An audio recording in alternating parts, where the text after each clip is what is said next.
Ivy, I am so glad you are here. Thank you for joining us on our Facebook Live.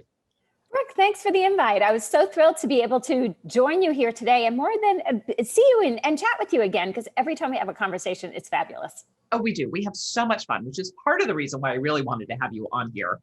And I do have a very personal thing to tell you, which will crack you up.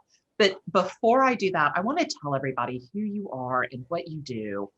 You are the fabulous Ivy Slater, CEO of Slater Success. You are a professionally certified business coach, a speaker, an international best-selling author, and podcast host. Okay, so first of all, can I just say the name of your book, which I totally love, is From the Bar to the Boardroom, because you were a professional dancer. I was a dancer for many years. I spent until truly in my early 20s when I blew my knee out, and that shifted the trajectory. But I have a degree in dance and I have a degree in communications. And so it's interesting to see what I do today and how that has impacted it. Awesome. All right. So a little bit more about you. You work with clients and corporations to help them scale and implement sustainable growth practices, which is so important. And your work focuses on strategic planning, communication, sales, leadership, and relationships. Ivy hosts roundtables, facilitates meetings, and offers training and speaks nationwide. In 2020, oh, this is cool. Ivy was a recipient of a Power Women of New York Award presented by Schneps Media. Yay! Yeah, that was exciting. It was really exciting. Thank you. So because we do always talk about personal things when you and I talk, I have to tell you, so I think I told you that I took ballet forever until I went to boarding school, and the only place for me to dance was with the Washington Ballet. And I'm like, yeah, that's not going to happen. So here we are, coronavirus, everyone's locked down, sort of. I keep myself fairly locked down. And the Texas Ballet Theater is now offering online ballet classes. Yeah. So I thought, oh, I'm going to take a ballet class for the first time in 30 years. Yeah, okay, I got to tell you, I don't care that I have perfect turnout. My body is now shaped differently.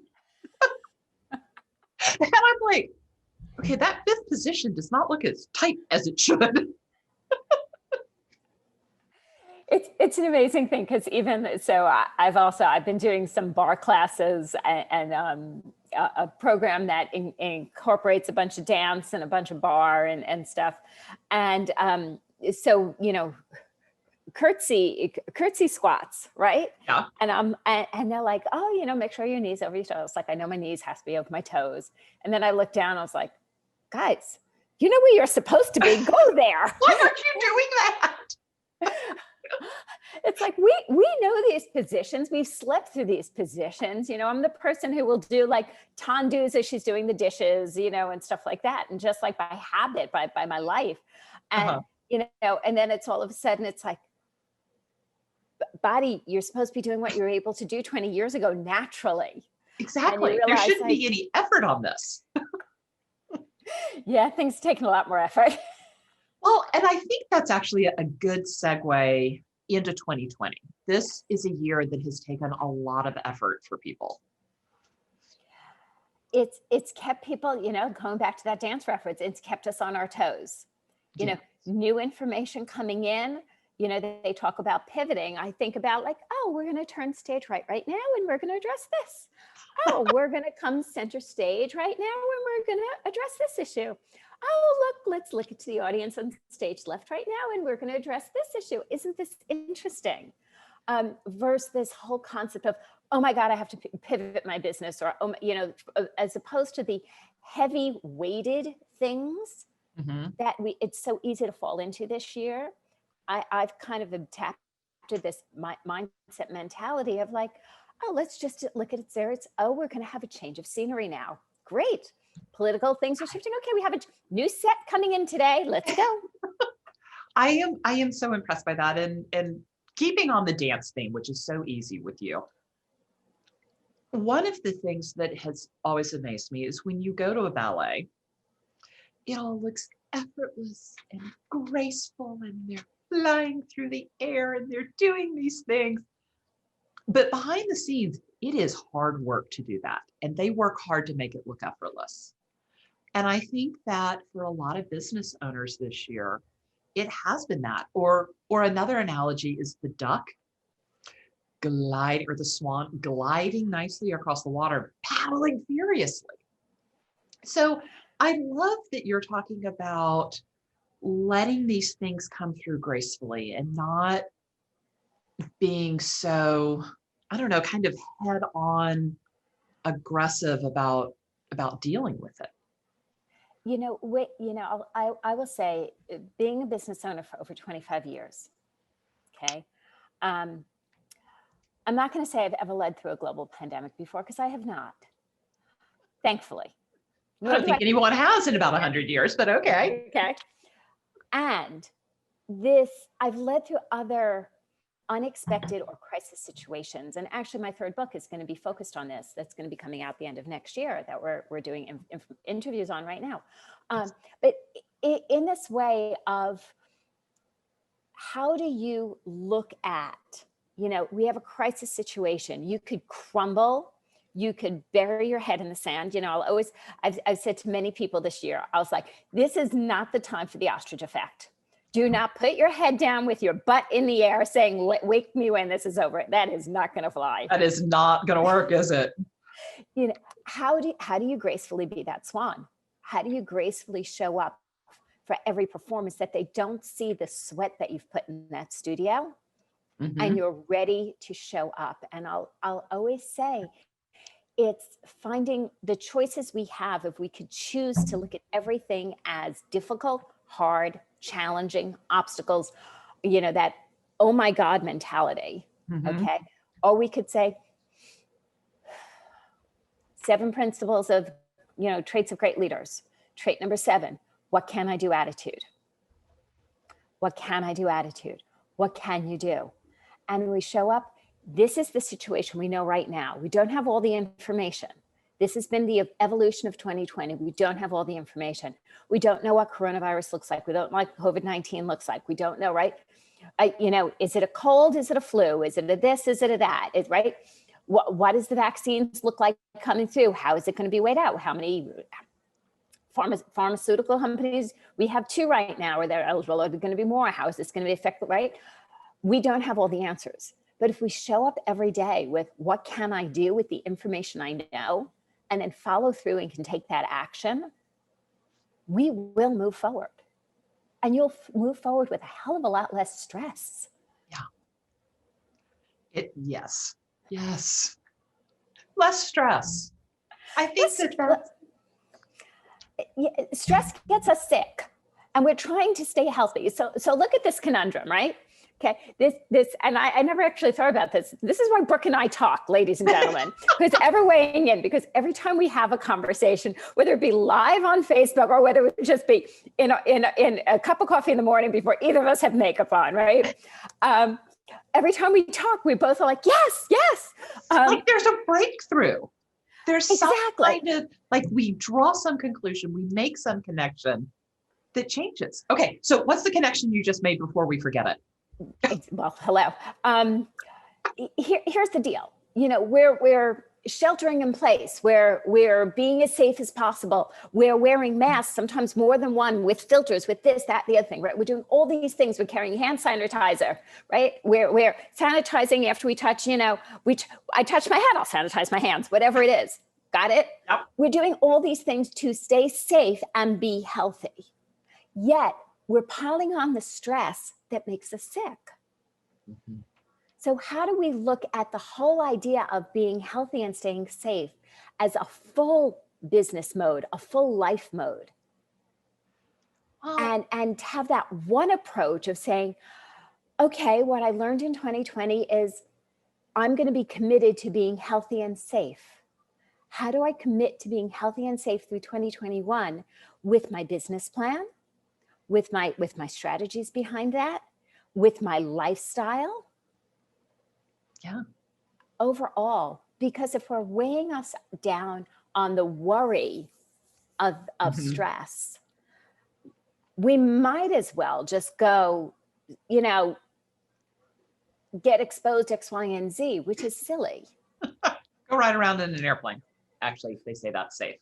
They say that's one of the safest moves. Because I am getting on an airplane this weekend. But, you know, I think you said something in there that was interesting. You were talking about, this is what we learned in 2020.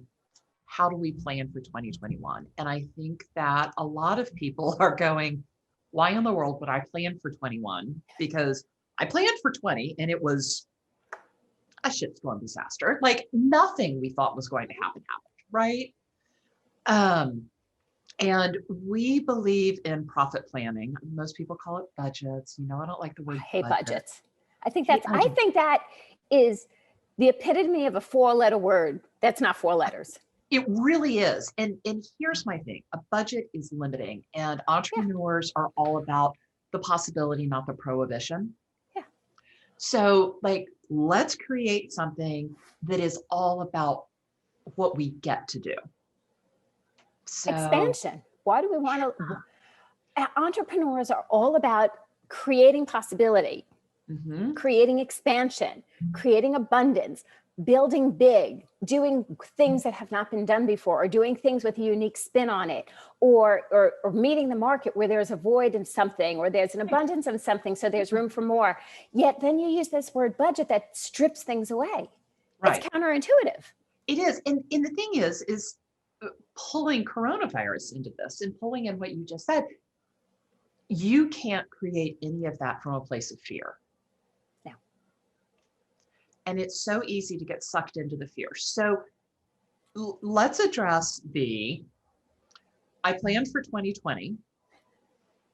Why would I plan for 21? And I know that you're great at helping people make that shift from the fear to the confidence, from the prohibition to the possible. Like, why should people plan for 21? Because as business leaders, honestly, you know, like giving a bit of a spanking here, it's irresponsible not to. Simple as that. Okay, Brooke knows me. I'm gonna say it like it is, and if we weren't online, it probably doesn't always come out so nice. But hear this, ladies and gentlemen. I had a strategic plan for 2020 as well. Okay, obviously, all the traveling that I do for business, all the national speaking I do, right, and things that were rolling out from that stream did not happen that way this year. No. Yet, right? No, it didn't. Yet, let's look at this differently. Okay, I went back to my strategic plan. I went back to what was in need now, right? What did we learn this year? What does the marketplace need? What are people desperate for right now? Where are the holes? How can I look at what I've done in the last 12+ years as a business and say, how can I meet the marketplace and what they need, and then create that plan forward for 2021? Because that sets me up to be on the ground rolling. And that's what I've done for my company. Why are people not doing it? I mean, it's my clients are, I can tell you that. Well, and I know your clients are. Our clients are doing it. We're just finishing up that process. Exactly. Yeah. I had a plan for 2020. And like yours, it involved a lot of travel. It involved a lot of speaking. It involved the launch of a new book. And the book was supposed to come out in March, right about the time we shut down. And so we actually pulled the book because we didn't want it to launch in the middle of the pandemic. We wouldn't do anything. And so all of a sudden, I don't have the book launching. All the speaking is dried up. I mean, we were getting cancellations left and right. Shocker. Yeah. And we're like, whoa, but we did do what you said. We said, all right, what is the environment now? What stage set has come in? How can we work with this? And we revamped. We launched the book in July. We started back. We're like, well, you know, obviously no one's going back to in-person events. Let's book it all virtually, which has been great. But we're doing all this stuff differently, but it was because we took a breath and we said, what is available? What can we do? And interestingly, we hit all of our 2020 goals, not in the way we anticipated. Yeah, I know. Look at us. We're so fabulous. But we didn't do it the way we anticipated, but now we understand better how to function in this environment. So the 21 plan is going to take what is working now, and hopefully if this vaccine rolls out, like we can put some of that 2020 stuff in and layer it on. And but I think Churchill said it the best. What is it?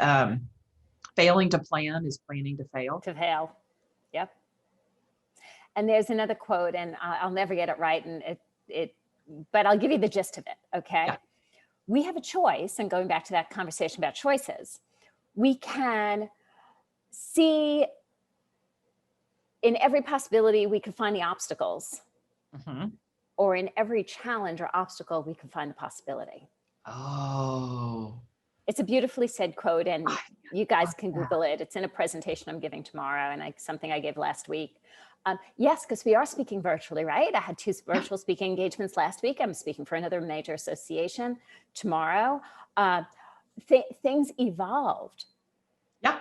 And so it's listening, right? What's the pulse going on out there right now? And how do we meet that pulse? Exactly. I love the looking for the possibility in the challenges. There's always going to be challenges. You know, Brooke, back in '97, I owned a piece of a printing company. There were 4 partners. We were 4 equal partners. Okay. It was a merger based of 2 companies, 2 different partnerships coming together, right? Yep. 4 partners. 2 + 2 = 4, says the CFO. I'm so glad you're good at your, first grade math. Awesome. With that, 5 years into the merger, I opened the door one Monday morning and half the office is cleaned out. File cabinets open. You're kidding. Oh, I'm not. This is not my first rodeo leading through crisis situations. Oh my gosh. Did 2 of the partners walk? Yep. Over the weekend. Wow. No notice, no sitting down to the table. This isn't working out. We want to talk about it. No, nothing. Took their stuff and ran. Did they walk with your clients? No. And I will say I oversaw when, 5 years prior, I was very, very, very strong in working with my attorney on the contract. So it was very clear as things were divided up. And anyway, I could have walked in, I opened the door that day and my receptionist is at her desk crying because she's terrified. Yeah. Understandably. Absolutely. And I looked at her and I was like, dry your tears. We're going to be okay. It's going to be okay. And I looked at my other partner who is senior to me, age-wise. Yeah. And I said, listen, you got a lot more business experience than I do. By the way, at this time, 97, I don't know, I was 32 years old. No, maybe 35, whatever it was. Young to mid 30s. I was in my mid 30s. Got it? I was in my mid 30s, let's call it. And, this person had a lot more business experience. And I said, I know what we need to do, but I also don't know what we need to do. And very, very clear. I already looked in the checkbooks. No checks are missing. Everything's accounted for. I said, great. He goes, let's sit down. Let's call the accountant. Let's call the bank. And let's call the attorney. I said, great. 1, 2, 3, right? Action. We could sit in crisis or we can go into action. Well, and what I love is it wasn't a list of 42 things. No, 3 things. It was a list of 3 things. Because you can handle 3 things. And then you can do another 3 things. Correct. And always with my clients, I'm always like, what is the 1, 2, or 3 things you can do right now to move this forward? What's that one decision you can make? What's the one decision that's stopping you from taking the action? Let's look at it. Let's evaluate this and move, because we can always readjust our actions. And believe me, when I woke up that morning and I put my makeup on and I put my business suit on and I dropped my kids at school and I went to work, at the time I had a 2 and a 5-year-old. Oh my gosh. And I did not expect to take the next action. So I was my printing company. I was in the printing industry for over 20 years. And we would send, I'd be working with my clients and everything would come through proposals. And in the olden days, you would fax the proposal and you would follow up on, and like stay in the conversation. Like, what's the time frame looking like, blah, blah, blah, blah, blah.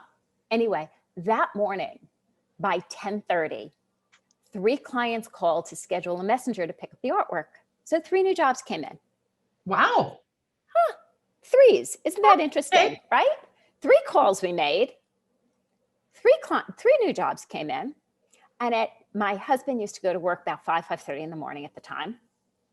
So I got the kids up into school and then I went to work later. And I called him and he goes, "Hey, what's up? How's your morning going?" I said, "Oh, it's been quite interesting." Not quite as planned. And I told him what happened. He's like, "Do you need me? I could come over, whatever you need me to do." And I was like, "No, I have one question for you."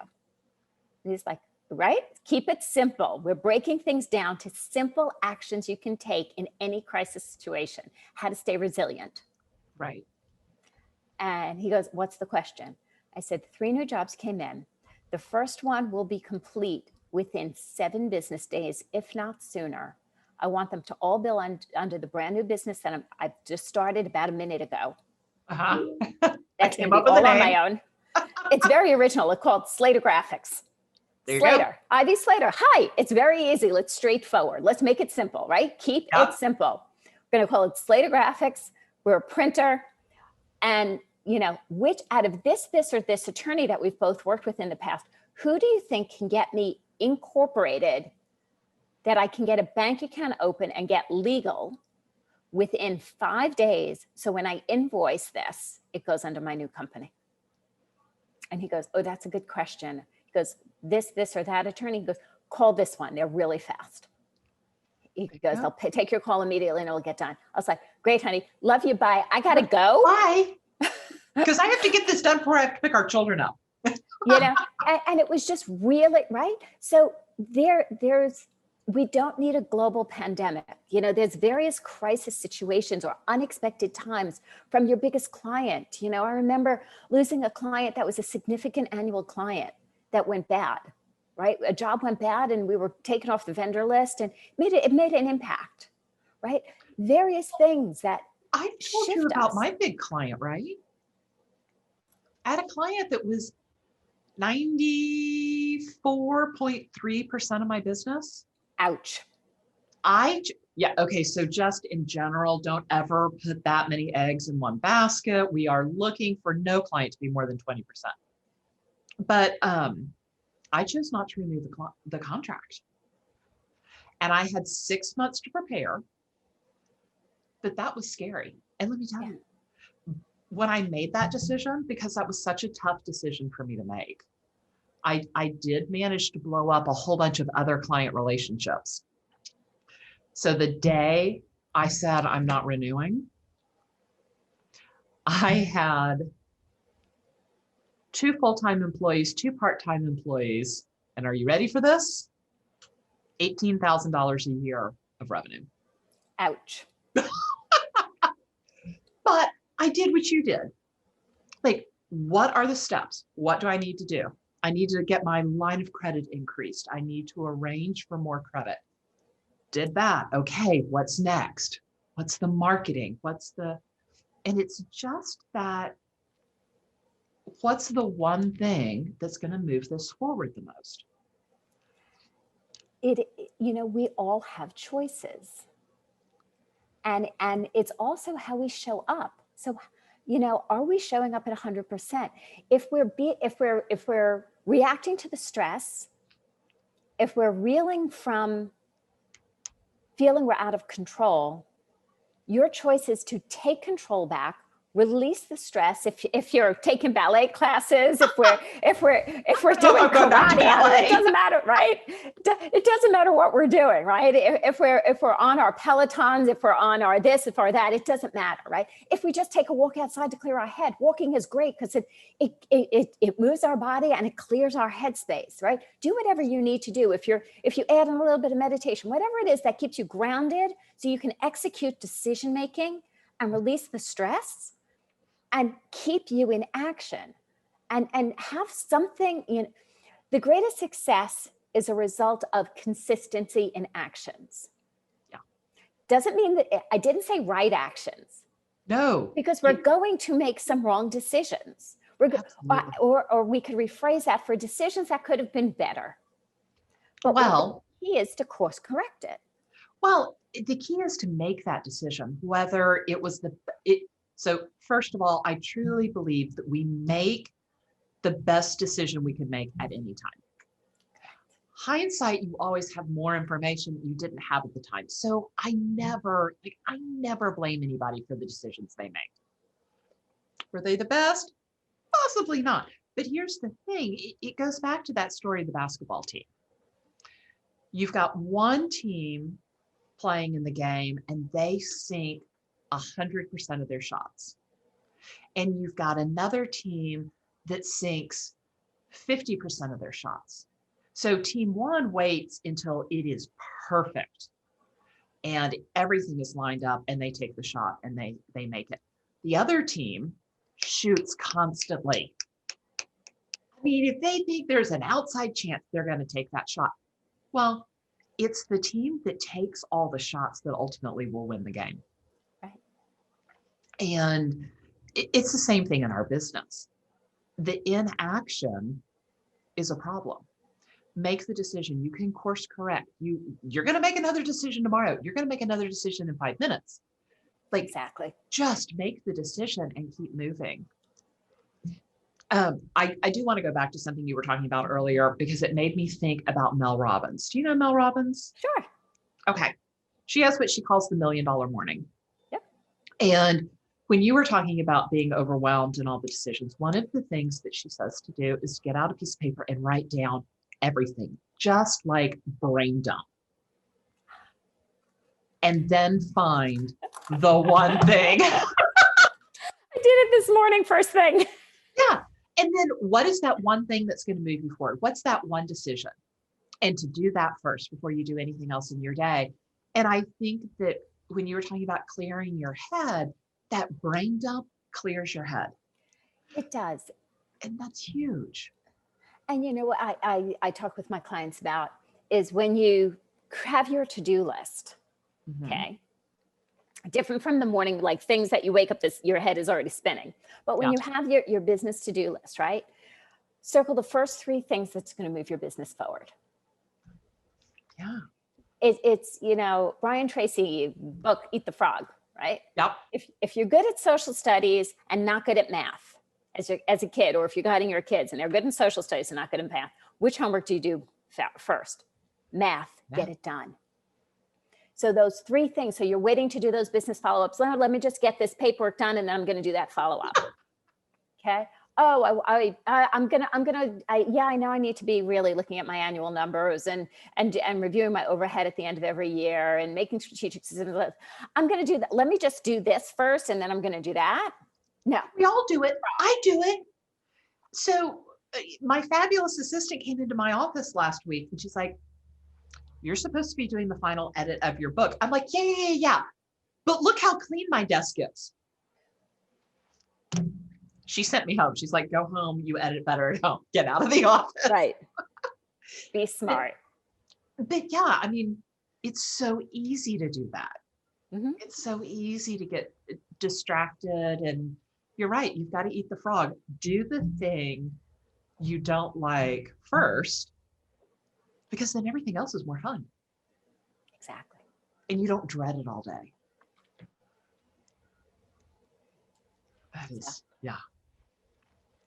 Yes, it's been a precarious year, and we're stepping into an evolution in business, which can be, if you choose to see it, it's very exciting. we had a business system that was very much about going to the office. Okay. And, you know, especially in big corporations, right? We go to the office, and there was that struggle for a lot of people who wanted to like work from home a couple of days. And it was a big deal of going into HR and, you know, creating this whole thing. Then we went 100% remote. Right. Overnight. Oh, in a moment, in a blink of an eye. Yeah. And then we moved, right? Then we got technology in place to make sure that we can do it effectively. Yeah. Now, for the first time, at least that we're working with, you know, we're doing a lot of speaking around leading remote teams versus just having remote teams, right? So what's the leadership and the motivation and great ways to lead teams that are remote? And you're moving into, in the evolution, we're coming into the next generation of business. We're coming into a massive technology revolution again. And a new way that we're going to be, which is a hybrid business environment coming forward. Even as we slowly go back, it's going to be a hybrid approach. Oh, of course. I mean, there are people who love to work at home. There are people who are more productive at home. And there are companies that are saying, if you're happy there, stay there, and I don't have to pay for an office for you. Right. So, you know, we have, you know, I've been talking to, in some of the speaking engagements I'm doing and the clients I speak to, et cetera, I've been saying we, in our choices, we could be a leader in this evolution, or we could choose to be a follower and spend the next 3, 5, and 10 years catching up. Yeah. And they're like, oh, no, I'm going to be a leader. I was like, yeah. Okay, now let's take a look at these actions you're doing. Right. What do we need to do to keep you there? Correct. Yeah, because let's face it, in general, entrepreneurs, we're a little competitive. No. We want to win. We want to be first. We don't want to be followers. Like, we didn't go into business to be followers. Right. Oh my gosh. And I always say, you know, when I was once in a business group and they did a competition, I was like, I don't do well with this. They're like, really, Ivy? You know, as a former dancer, you don't do well. It's like, let me explain something a little weird about me and my competitive nature. I don't really care how I compete against anybody else. I compete against myself every day. I want to improve. I want to be better. I want to be stronger. You know, if I was, you know, when I mastered the double pirouette, I came home and I was like, I'm like falling on the floor, working on that triple pirouette. And my mother's like, oh, have everybody in your class they've done the double and you guys are now working on your triple? I was like, no, that has nothing to do with this. And she's like, well, what do you mean? I was like, I got the double. I need to do the triple. Nobody else is doing the triple. I don't care about them. This is about me. And I am self-competitive. So healthy. Like, that is an incredible mindset. I don't really care what anybody, I never cared about any other printing company and how they were doing. I never really cared about any other coaching consulting business and how they were doing. I care that I build my businesses in integrity of my values and what I want in my world and the impact that I'm looking to make. And I want to be the best I could be, because then I can put my head on my pillow every night and know that I've shown up at 100%. Yeah. We talk to our clients and it's usually, sometimes it's in the sales call, sometimes it's in the first month or two. And invariably we'll be talking about pricing. This is what my competitors are charging. I don't care. And they're like, okay, what do you mean you don't care? I'm like, their pricing is right for their company. I want to create pricing that supports and is right for your company and your business structure and your cost structure. And they're like just for me? I'm like, yeah, just for you. And in that is that competing against yourself. What works for me? What works for my company? How can we be the best we can be? How can we set this up in such a way that we are constantly improving what we're doing, not because of an outside force. Mm-hmm. That's great. Okay, Ivy. What else were we going to talk about today? Have we covered what we thought we might chat about? Have we talked about anything we thought we were going to talk about? Absolutely not. We never do, but we have the best time. We do. We have a great time. All right. So I do want to kind of do a quick recap. Okay. Let's talk about what we talked about, and I'm sure I'm going to forget things. So I think the first thing you said that really struck me was the quote from 7 Traits of a Great Leader. And it was trait number 7. And it's the what can we do attitude. What can I do? What can I do? I think that's amazing. What can I do? You know, I want to tell stories, but I'm on the side of caution. So, shh. My husband's 60th birthday is this weekend. Shh. I organized this whole surprise, a private chef. She was getting COVID tested the day before the event.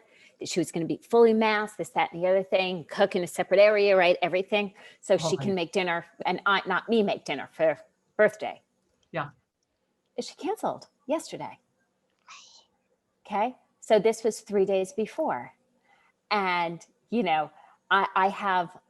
It's panic. In the communication back and forth, there had to be 24 text messages and 3 dozen emails from her yesterday in the middle of a full business day. Got it? And I'm catching up last night and cleaning out my inbox, you know, as I'm watching something. And our team works on Slack, and, you know, addressing some things that I didn't get to during the day and getting them, you know, all complete. And I Slacked my team. I was like, and they know, because I've been planning about this, because every Monday morning I was like, okay, this is the week I've been planning. Da, da, da, da. I said, okay, so the chef canceled today. And they're like, when responds with order in, I'm like, oh no. So I made this call between this. I have this solution coming up, this text message coming out. We took those 3 actions, right?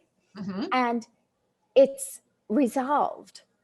And here, I truly slacked them back, and I said, no, I decided to take my own cough syrup and show up with a what can I do attitude. It's supposed to spin in the, damn it, I've been planning this for this long, and you know, we were already constricted with COVID, and I'm so upset, or I'm so pissed off, or any of the above. Yep. It's like, put it all away.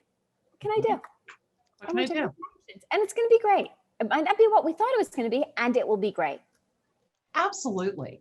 And I think that everything that I wrote down that really struck me during our conversation today is that kind of thing. So the second thing I wrote down was, you have a choice. You can see the problem in the opportunity, or the opportunities in the problem. Yep. And I loved that. And I really like your keep it simple. What are the 1 to 3 things you can do to move it forward? Whatever it is. And then we talked about the business to-do list and the ability to clear your head, write it all down, and really look at and prioritize what those 1 to 3 things are, right? Eat the frog first. Do the thing that is the ickiest or you don't like first, because your day gets better as you go on. Okay. And then I loved when you talked about, we're really stepping into an evolution of business. That this is a tech revolution, that the new thing is really learning how to lead a remote team, and that we are going to be a hybrid environment with part remote, part in person. And the question is, as a business owner, do you want to be a leader or a follower? It's a choice. It is a choice. I think everything's a choice. And I think that you show that in such a lovely way. Thank you. Thank you. Okay, Ivy, if somebody has questions for you, how do they get in touch with you? Keep it simple. Okay, go to slatersuccess.com. On Slater Success, just hit contact. It's going to come directly to my inbox. It doesn't get filtered by 100 people. It comes to my inbox. Got it? That's great. Okay, I look at everything. I look at this specific every 24 hours. I will respond. I will connect you with my team. They'll get you scheduled. Want to have a conversation with me? I'm 100% accessible. I'm very prominent on LinkedIn. So you feel free to reach out to me on LinkedIn. Of course, I'm on Facebook and Instagram as well. But the key is, make the decision and execute. If you want to connect with me, just do it. Yeah, I think that's great. All right. One more time. What's the URL? SlaterSuccess.com. It's SlaterSuccess. There's a video for you on all the 7 traits of great leaders. Download that video and feel free to download a free chapter of my book. It's all for you. That's awesome. Okay. I haven't seen your video. I'm totally going to go watch your video. All right. Ivy, thank you so much for coming. I so appreciate this. And I love chatting with you. Always. Thank you so much for having me. It is always a joy to hang with you, Brooke, and to continued coffees and cocktails. Absolutely. Sounds great. Thanks, Ivy. Thank you.